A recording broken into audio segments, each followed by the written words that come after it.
અને આ તરફ દક્ષિણ ગુજરાતમાં તો જાણે કે બારે મેઘ ખાંગા હોય તેવી પરિસ્થિતિ સર્જાઈ છે। વાપીમાં ભારે વરસાદથી બજાર અને લોકોના ઘરોમાં પાણી ઘૂસી ગયા છે। 7 જિલ્લામાં 4 વાગ્યા સુધી વરસાદનું રેડ એલર્ટ દક્ષિણ ગુજરાત માટે આપવામાં આવ્યું છે। વલસાડ અને નવસારીમાં 4 વાગ્યા સુધી રેડ એલર્ટ છે। આ સાથે સાબરકાંઠા, અરવલ્લી, મહીસાગર, દાહોદમાં પણ વરસાદનું રેડ એલર્ટ આપવામાં આવ્યું છે। જ્યારે રાજ્યના 15 જિલ્લા એવા છે કે જ્યાં વરસાદનું ઓરેન્જ એલર્ટ જાહેર કરાયું છે। મહેસાણા, ગાંધીનગર, ખેડા અને આણંદમાં ઓરેન્જ એલર્ટ જાહેર કરાયું। આ તરફ પંચમહાલ, વડોદરા, ભરૂચ અને છોટાઉદેપુરમાં પણ ઓરેન્જ એલર્ટ છે। સાથે જ સુરત, ડાંગ, તાપી અને નર્મદામાં વરસાદનું ઓરેન્જ એલર્ટ જાહેર કરાયું। તો ગીર સોમનાથ, અમરેલી, ભાવનગરમાં પણ વરસાદનું ઓરેન્જ એલર્ટ રહેશે। રાજ્યના કેટલાક વિસ્તારોમાં હવામાન વિભાગે વરસાદનું રેડ એલર્ટ તો કેટલાક વિસ્તારોમાં વરસાદનું ઓરેન્જ એલર્ટ જારી કર્યું છે। અને આ સાથે જે દ્રશ્યો સામે આવી રહ્યા છે, લોકોની દુકાનોની અંદર પાણી ઘૂસી ગયા છે અને દુકાનમાં આટલા પાણી, જ્યારે અંડરબ્રિજમાં પાણી ભરાઈ ગયા છે। કેટલાક એવા અંડરબ્રિજ છે જેને બંધ કરવાની ફરજ પડી રહી છે। આ સાથે લોકોના ઘરોમાં, નીચાણવાળો જે વિસ્તાર છે ત્યાં લોકોના ઘરોમાં પાણી ભરાવાની શરૂઆત થઈ ચૂકી છે। કેટલાક રસ્તાઓ એવા છે કે જ્યાં રસ્તા ઉપર ઘૂંટણસમાં પાણી ભરાઈ ગયા છે। વાહન ચાલકોને હાલાકી પડી રહી છે અને વહેલી સવારે લોકોને અવરજવર કરવામાં પણ ભારે મુશ્કેલી સર્જાઈ હતી।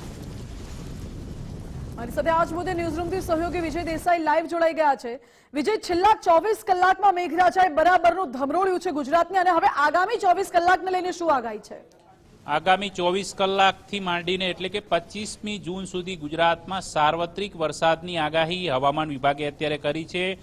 પરંતુ જે નાઉકાસ્ટ વેધર બુલેટિન છે તેની અંદર પણ આગામી 4 વાગ્યા સુધીમાં જે દર 3 કલાકને લઈને આગાહી કરવામાં આવે છે તેની અંદર દક્ષિણ ગુજરાત, મધ્ય ગુજરાતના કેટલાક જિલ્લાઓ છે કે જ્યાં રેડ એલર્ટ ઇસ્યુ કરવામાં આવ્યું છે। જેની અંદર આપણે સીધા મેપ પર નજર કરીશું કે કયા જિલ્લામાં આગાહી કરવામાં આવી છે, ક્યાં રેડ એલર્ટ છે, ક્યાં ઓરેન્જ એલર્ટ છે અને બાકીના પ્રદેશમાં પણ શું સ્થિતિ છે તેને લઈને તો સૌથી વધુ અત્યારે દક્ષિણ ગુજરાતમાં જે પરિસ્થિતિ સર્જાય છે કે જ્યાં નવસારી અને વલસાડ આ જે જિલ્લાઓ છે કે જ્યાં અતિ ભારે વરસાદ 4 વાગ્યા સુધીમાં ખાબકી શકે છે। પરંતુ વલસાડની અંદર પરિસ્થિતિ અત્યારે આપણે જોઈ રહ્યા છીએ કે વલસાડના ખાસ કરીને વાપીની અંદર 6 ઇંચ જેટલો વરસાદ ખાબકવાને કારણે જળબંબાકારની પરિસ્થિતિ સર્જાય છે, જ્યાં હજુ 4 વાગ્યા સુધી આ પ્રકારની પરિસ્થિતિ રહી શકે છે। ઉપરાંત નવસારી, દાદરાનગર જે હવેલી વિસ્તાર જે છે ત્યાં પણ આ પ્રકારે રેડ એલર્ટ ઇસ્યુ કરાયેલું છે। ઉપરાંત જે અન્ય જિલ્લાઓ છે તેની અંદર જે સાબરકાંઠા, અરવલ્લી, મહીસાગર અને દાહોદ આ જે 4 જિલ્લાઓ છે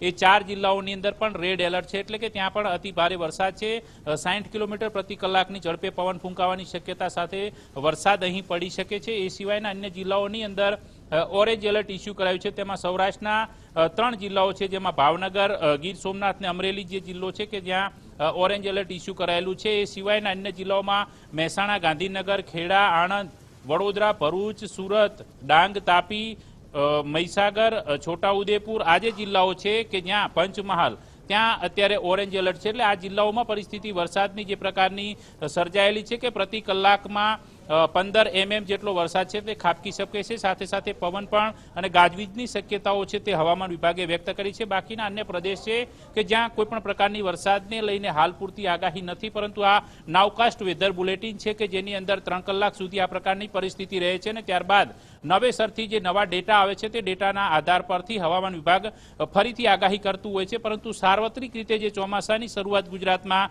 થઈ છે તેને અનુસંધાને આગામી 25મી સુધી ગુજરાતમાં વરસાદને લઈને આગાહી કરવામાં આવી છે। માછીમારોને આગામી 3 દિવસ સુધી દરિયો ન ખેડવા માટેની પણ સૂચના આપવામાં આવી છે। 60 કિલોમીટર પ્રતિ કલાકની ઝડપે પવન પણ ફૂંકાઈ શકે છે અને સાથે વરસાદ પણ વરસી શકે છે। જોકે વહેલી સવારથી રાજ્યની અંદર 91 તાલુકાઓમાં વરસાદ વરસી રહ્યો છે। છેલ્લા 2 કલાકની અંદર 46 તાલુકામાં નોંધપાત્ર વરસાદ વરસ્યો છે, પરંતુ તેમાં સૌથી વધુ અસર અત્યારે હાલ વલસાડ, નર્મદા અને દક્ષિણ ગુજરાતના જિલ્લાઓમાં છે કે જ્યાં વાપીમાં સૌથી વધુ અસર જોવા મળી રહી છે કે જેમાં 6 ઇંચ વરસાદને કારણે આજે સવારથી જ લોકોના ઘરો, નીચાણવાળા વિસ્તારોની અંદર અને દુકાનોની અંદર, બજારોની અંદર પાણી ફરી વળ્યા છે।